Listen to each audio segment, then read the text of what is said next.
இலங்கை கடற்படை மற்றும் இலங்கை மீன் தொடர்புடைய தகவல்கள் பெறும். அதாவது நாங்கள் கேட்கின்ற ஒரு சில கேள்விகள் எங்களுடைய அமைச்சுக்குரிய விடயங்கள் அல்ல. அது குறிப்பாக பாதுகாப்பு அமைச்சோடு தொடர்புபட்டவை. மேலதிகமாக உங்களுக்கு தகவல் தேவைப்படுமாக இருந்தால் கடற்படையினர் சென்ற நேரம், வந்த நேரம், அவர்களுடைய தேடுதலுக்காக பயன்படுத்தப்பட்ட படகுகள், விமானங்கள் தொடர்பான தகவல்களை மேலதிகமாக பெற்றுக்கொள்ள வேண்டுமாக இருந்தால் உரிய நிறுவனங்களோடு உரிய அமைச்சுடன் கேள்விகளை கேட்கும்படியும் நான் கேட்டுக்கொள்கின்றேன். அதே போன்று இலங்கை கடற்படை மற்றும் இலங்கை விமானப்படையும் தொடர்புடைய தகவல்களை பெறும்படி, அதாவது நீங்கள் ட்ரோனரை பற்றி கேட்டிருக்கின்றீர்கள், அவ்வாறான விளையாட்டுத்தனமாகவும் கேட்டிருக்கின்றீர்கள். எல்லாத்திலும் விளையாடுற மாதிரி ராஜுனா இதிலையும் விளையாண்டுருக்கீங்க, பரவாயில்லை. அது தொடர்பாகவும் நீங்கள் தகவல்களை பெற்றுக்கொள்ளலாம். 7வதாக கேட்டிருக்கின்ற இது தொடர்பாக தாங்கள் எதுவித கவனம் இல்லாமல் வெறுமனே அரசியல் செய்வதாக பொதுமக்கள் கருதுகின்றார். இன்று வரை இது தொடர்பாக ஆக்கப்பூர்வமான நீங்கள் எடுத்த நடவடிக்கை என்ன? உண்மையிலேயே நாங்கள் இதில் அரசியல் செய்யவில்லை. இதில் அரசியல் செய்கின்றவர்கள் பலர் இருக்கின்றார்கள். எது எவ்வாறான போதிலும் கூட நாங்கள் இந்த சம்பவம் கேள்விப்பட்ட அடுத்த நிமிடத்திலிருந்து பாதுகாப்பு தரப்பினருக்கு இதை அறிவித்திருக்கின்றோம். தேடுதல் நடவடிக்கைகளை ஈடுபடுத்தியிருக்கின்றோம். அது மாத்திரமல்ல, அந்த பிரதேசத்திற்கு எங்களுடைய பாராளுமன்ற உறுப்பினர்களான இளங்குமரனும் அதே போன்று ரஜீவன் அவர்களும் சென்று அந்த மக்களோடு நேரடியாக களத்தில் இருந்தார்கள். தேடுதல் நடவடிக்கைகளை ஈடுபடுத்தினார்கள்.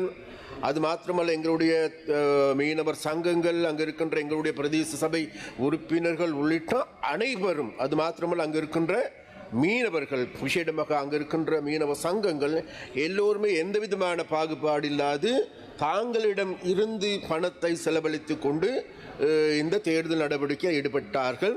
அப்போ அந்த தேடுதல் நடவடிக்கை ஈடுபடுகின்ற பொழுது நேரடியாக அதுக்கு போதுமான ஊக்குவிப்பினை நாங்கள் அவர்களுக்கு பெற்றுக் கொடுத்தோம். அது மாத்திரமல்ல, அவ்வாறு பாதிக்கப்பட்ட குடும்பங்களை நாங்கள் சென்று பார்த்தோம். அவர்களுக்கு செய்ய வேண்டிய அனைத்தையும் நாங்கள் இதுவரைக்கும் நாங்கள் செய்திருக்கின்றோம். அதே போன்று அவர்களுக்கு அரசாங்கத்தின் மூலமாக வழங்கப்படுகின்ற மேலதிகமான ஏதாவது கொடுப்பனவுகள் வழங்கப்பட வேண்டிய தேவை இருக்கின்றது. அது தொடர்பாக நாங்கள் அடுத்த வருகின்ற வாரங்களில் அது தொடர்பான நடவடிக்கை எடுப்பதற்கும் இருக்கின்றோம். அதே போன்று அவர் கடைசியாக கேட்டுக்கிற இனிமேல் இவ்வாறான காணாமல் போதல் தொடர்பாக தடுப்பதற்கான நிச்சயமாக இதுநாள் வரைக்கும் எங்களுடைய கடல் பரப்பை நாங்கள் எடுத்துக்கொண்டாலும் சரி, எங்களுடைய மீன்பிடி அமைச்சை எடுத்துக்கொண்டாலும் கூட இவ்வாறான ஒரு நிலைமைகள் ஏற்படுகின்ற பொழுது உண்மையிலே அவர்களை பாதுகாத்துக் கொள்வதற்கு போதுமான படகுகளோ வள்ளங்களோ அதே போன்று விமானப்படையினோடு தொடர்போ எந்த விதமான ஆக்கப்பூர்வமான செயற்பாடுகள் முன்னெடுக்கவில்லை. நாங்கள் இப்பொழுது நிச்சயமாக கடந்த 2 மாதங்களுக்கு முன்னர் இருந்து நாங்கள் இதற்கான ஏற்பாடுகளை நாங்கள் செய்திருக்கின்றோம். அதற்கு பாதுகாப்பு அமைச்சர், அதே போன்று பாதுகாப்பு செயலாளர், அதே போன்று அனைவரோடும் இது தொடர்பாக நாங்கள் கலந்துரையாடி இது தொடர்பான நடவடிக்கைகளை நாங்கள் எடுத்திருக்கின்றோம். அதனால் நாங்கள் எதிர்பார்க்கின்றோம் எதிர்வரும் காலங்களில் மக்களிடமும் மாத்திரமல்ல மீனவர்களிடம் ஒன்றை நாங்கள் கேட்டுக்கொள்கின்றோம். மீனவர்களே, நாங்கள் எச்சரிக்கை விடுகின்ற பொழுது, அதாவது கடற்தொழில் அமைச்சின் கீழ் எச்சரிக்கை விடுக்கப்பட்ட பிறகு கடலுக்கு செல்ல வேண்டாம் என்று அதை நீங்கள் அவதானத்தில் எடுக்க வேண்டும் நாங்கள் கேட்டுக்கொள்கின்றோம். அதே போன்று எங்களுடைய பாதுகாப்பு அங்கிகள் அணியாது செல்லுகின்றோம். அதன் ஊடாகவும் எங்களுக்கு பாதிப்பு ஏற்பட்டிருக்கின்றது. அப்போ அந்த வகையில் விசேடம் அவருக்கான நடவடிக்கையில் நாங்கள் தொடர்ச்சியாக எடுத்து வருகின்றோம் என்பதை கோரிக்கொள்ள விரும்புகிறேன். நன்றி. கரு மந்திரித்துவா.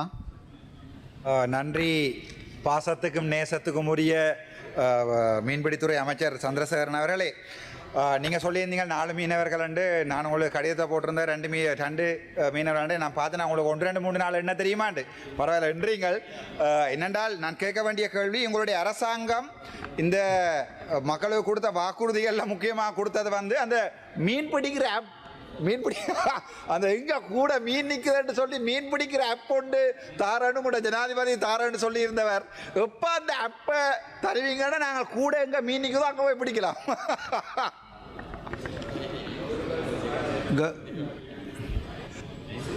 அந்த கேள்வி நிச்சயமாக அவர் தனியாக கேட்பாராக இருந்தால் அந்த ஆப் சம்பந்தமான தகவல்களை நாங்கள் சொல்வதற்கு தயாரானால், நீங்கள் இதில் உள்ளே அதை அடக்கப்படவில்லை என்பதை நான் சொல்லிக் கொடுக்கின்றோம்.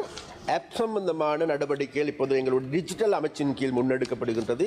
எதிர்வரும் காலங்களில் மீனவர்கள் எங்கே இருக்கின்றது என்பதை விட மீனவர்களை இதைவிட கூடுதலாக கண்காணிக்கக்கூடிய விஎம்எஸ் என்கின்ற யந்திரம் இருக்கின்றது. அந்த யந்திரத்தின் மூலமாக கண்காணிக்கின்ற நடவடிக்கை, அதை போன்று மீனவர்களுக்கு மேலதிகமான உதவிகளை செய்கின்ற நடவடிக்கையும் நாங்கள் அதற்கான ஆப்பையும் தயாரித்து வருகின்றோம்.